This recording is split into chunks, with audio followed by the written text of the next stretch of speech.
is not ideal.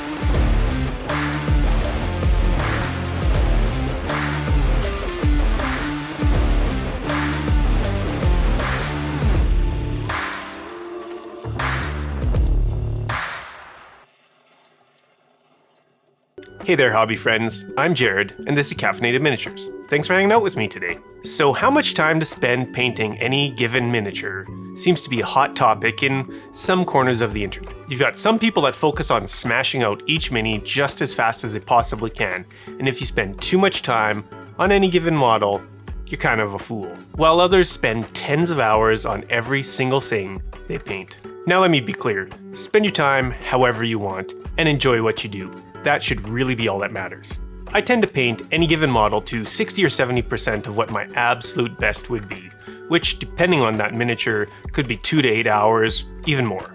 And that's just kind of the happy place for me. However, that does mean that there will be some minis that just sit unpainted, possibly forever. And that's a bit of a shame. So I wanted to see how quickly I could paint up some minis to an okay standard, kind of diminish the pile of plastic, and have a little fun, using this starter set of speed paints from the Army Painter.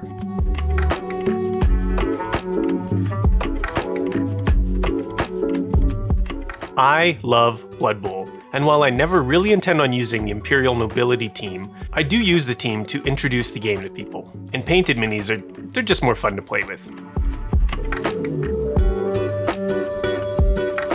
After seeing how the speed paints looked over a solid, light-colored base coat when my daughter used them, I knew I wanted to do some amount of underpainting on my models. Enter in some experimentation. First up, after a black prime, I did a fairly heavy dry brush of Citadel Stormvermin Fur, and followed it up with a lighter dry brush of Vallejo Cold White, focusing on downstrokes so paint would primarily deposit on surfaces facing up, acting like a bit of an edge highlight. With a decent gradient developed, I slapped on the various speed paints. I decided not to use any metallic paints or washes here, really trying to go with a one and done process with the paints.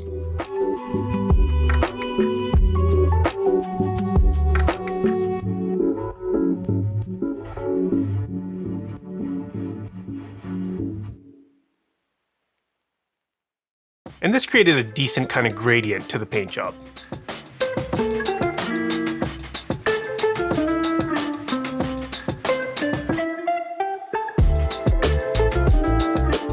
However, I decided it was maybe a little darker than I was hoping for. While it created some good depth, I did want a little more vibrancy. Not bad for a first experiment. And on to the next one. Once again, I started with a black prime. This time, however, I went back in with the Zenithal spray of Mechanicus Standard Grey. Then, to complete the underpainted gradient, I used the same method as before with Cold White.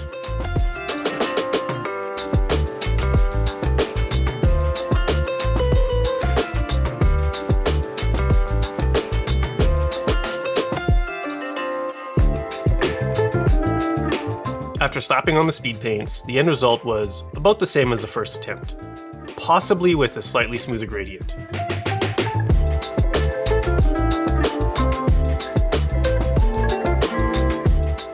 At this point I determined that I was going to use that Zenithal spray method, just with a brighter Zenithal coat. I had two options in my inventory, Grey Seer and Wraithbone. Cue the A-B comparison montage.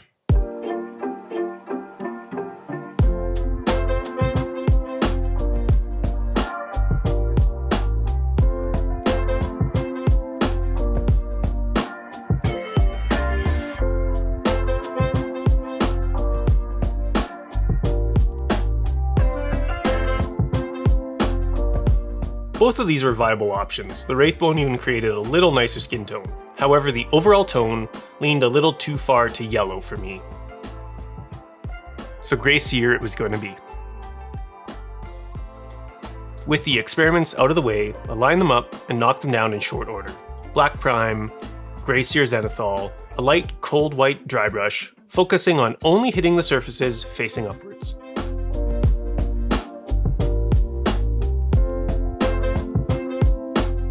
Then slapping on the speed paint.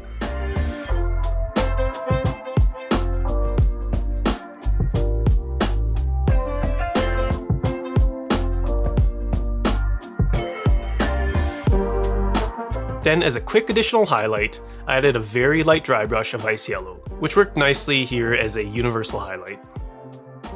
Once I had finalized the process, each mini took maybe 20 minutes to complete, with another 20 to 30 to do the base. Although that could easily be cut down if I did a simpler base. I just wanted the bases to match what I'd previously done with the Black Orc team and the Ogre.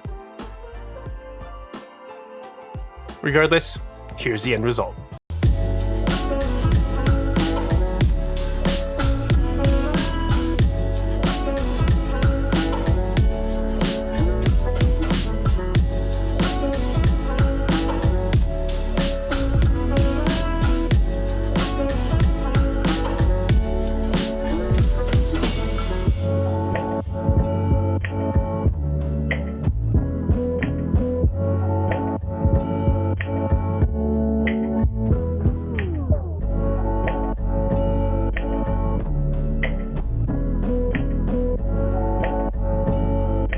So, what exactly did I learn through this experiment? Nothing, or something, maybe? I guess I'd say this is definitely not my preferred method. I feel like I give up too much control over the highlights and the shadows. However, it does give me some ideas for further underpainting experiments, just with more intentionally placed light. I'm sure there will be more on that in the future. However, this did show me that for miniatures you don't necessarily love or you're not that emotionally invested in, and particularly the ones that are still going to see some gaming time, quick and easy methods like this are great. If you're going to introduce someone to a new game, whether that's Blood Bowl, Warhammer, the Harry Potter miniature game, that game is going to be a lot more enticing if you've got painted models for everyone playing.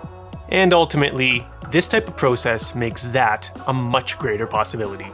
And even if this isn't necessarily my favorite process, I'll most likely be using this on miniatures again in the future. As always, if you made it this far, you are an absolute legend. Do yourself a favor, and me, and hit that like button and subscribe to the channel. You can feel great about helping out the channel, and it costs you absolutely nothing. It's a win-win. Thanks again for watching. You are awesome, and I'll see you in the next one.